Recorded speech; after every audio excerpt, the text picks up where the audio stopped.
કરતો નથી આ વગાડવાનું. આમ પણ આમ મારો નાનો ભાઈ છે અમારા બધા પરિવારમાં, પણ હવે આને બિહાડ્યો એટલે બેહવું પડ્યું. કથાકાર સારો કથાકાર છે. હમણાં જ એમની કથા બાબુ હળવદ કથા હતી, 24 તારીખની કથા. કથાઓ કરે છે ને સારું ભાગવત કથા રામકથા પણ કરે છે. તો વગાડવા બેઠા એ બદલ, કેમ કે અત્યારે આ સારું કહેવાય ને કે અત્યારે સાંભળવા વાળાઓને બીજાનું સાંભળવું ગમતું નથી. આ તો આ એને હું જ કોઈની કથામાં ના જવું લો સાહેબ, મને જ ના ગમે સાહેબ. વગર બેઠા એટલે પેલા ભાઈને કંઈ કામ આવ્યું હતું એ મને પૂછ્યા વગર જતો રહ્યો સાહેબ. મારી હું દશા એ કહો તમે સાહેબ, પૂછ્યા વગર વહી ગયું. નકર આમ અહીંથી ઉતરવું હોય તો બાપુને પૂછવું, બાપુ આમ વિચારો કરવો પડે, પણ વયો જ ગયો સાહેબ. હું તો કંઈક અનાગતી કંઈક બાજુ હોય ને એવું થયું.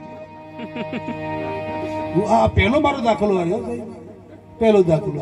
આ ધોળકા મારે બહુ નવું નવું જ થાય બધું સાહેબ. ક્યાં ગયો, કોઈ એને કોઈ તકલીફ આવી કે કહેવું તો હતું બાપુ કે હું આ જઉં છું. આ તો આ ભાઈ આવ્યા તને કે મારું શું થયું એ મારા રામ. જે કરવું એ બધું આજ કથામાં કરજે, આગલી કથામાં ના કરતો મારા ના.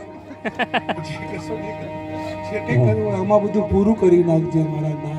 મને મુક્તિ મળે કે ના મળે, મારે ભક્તિ તમારી કરવી છે.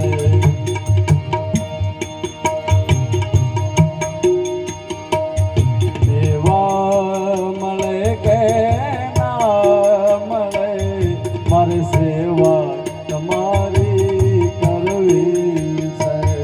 મને મુક્તિ મળે કે ના મળે, મારી ભક્તિ તમારી કરવી છે. મારો કંદ મધુરો નવો ભલે, સુર સુરો ભલે, સબરો મળે કે ના મળે, મારે કવિતા તમારી કરવી છે.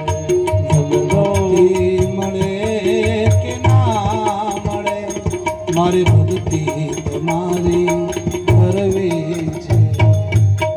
આ સમર્પિત કહેવાય, આ ભજન સમર્પિત ભજન.